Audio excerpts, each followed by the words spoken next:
Hello দর্শক, আজকে আপনাদের দেখাবো শীতের দিনে বাচ্চা কেমনে ব্রিডিং করতে হয়। আমার খামারে আজকে বাচ্চা এসেছে।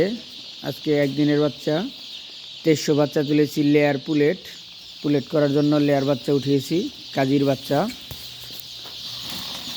আজকে আপনাদের দেখাবো যে কেমনে শীতের মধ্যে বাচ্চা ব্রিডিং করতে হয়, কেমনে করলে তাতে বাচ্চা ভালো থাকবে এবং পরিপূর্ণ তাপ গ্রহণ করতে পারবে।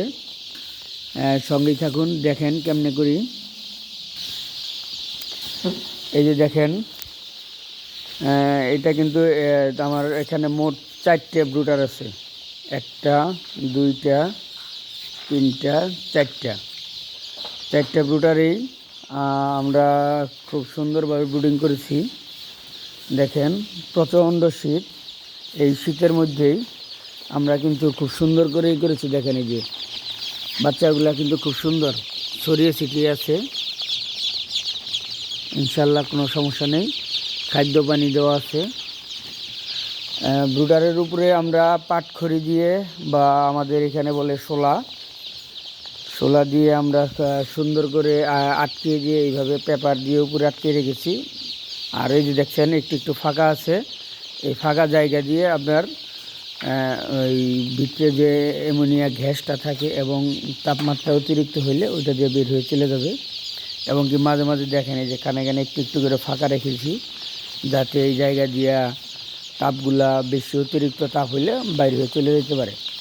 এবং উপরে দেখেন পলিথিন দিয়ে কেমনে পুরো ঘরের মতন একটা করে ফেলাইছি, যাতে বাহিরের বাতাসগুলা আমাদের ভিতরে না যায়।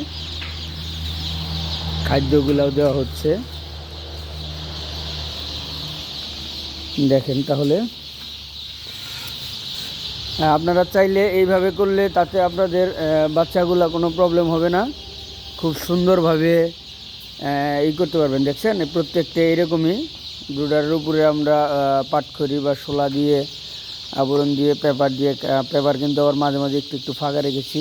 এই যে এটা দেখেন, এইটা ওই রকম করার জন্য প্রস্তুত হচ্ছে বাচ্চাগুলা। আজকে একদিনের বাচ্চা।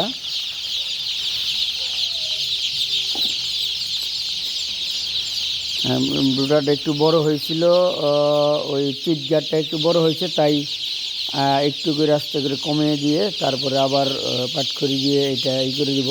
তো আপনারা দেখেন যে উপরে কেমনে সারের কাগজ বা পলিথিনে দিয়ে আমরা আটকে রেখেছি, যাতে এতে আপনাদের না হয়। খুব সুন্দর করে দিয়েছি যাতে বাতাস বাইরে, দেখেন যে বাতাসে কিন্তু এখনও কাগজগুলো এখনও কিন্তু দুলছে, বাহিরের বাতাসগুলো ভিতরে আসতে পারতেছে না, তার কারণে বাচ্চাগুলো সঠিক তাপ পাচ্ছে।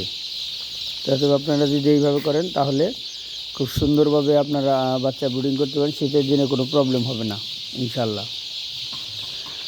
প্রত্যেকটা খামারি ভাইকে একটু শেয়ার করে দিয়েন এবং সবাইকে বললেন দেখার সুযোগ করে দিয়েন। যদি এইভাবে সবাই করেন তাহলে খুব ভালো হবে, সঠিকভাবে বাচ্চা তাপ শোষণ করতে পারবে ইনশাল্লাহ। তাই যদি আপনারা আমার মতন এরকম করতে চান তাহলে সবাই এইভাবে করে নেবেন। উপরে কিন্তু দেখেন পলিথিনের উপরে কিন্তু আবার এইখানে ফাঁকা রেখেছি, যাতে অতিরিক্ত তাপ বা হলে যাতে উপরের দিকে চলে যেতে পারে। সবাই যদি এইভাবে করেন তাহলে আপনাদের বাচ্চা শীতের মধ্যে ব্রিডিং করতে কোনো প্রবলেম হবে না। ভালো থাকবেন, আল্লাহ হাফিজ।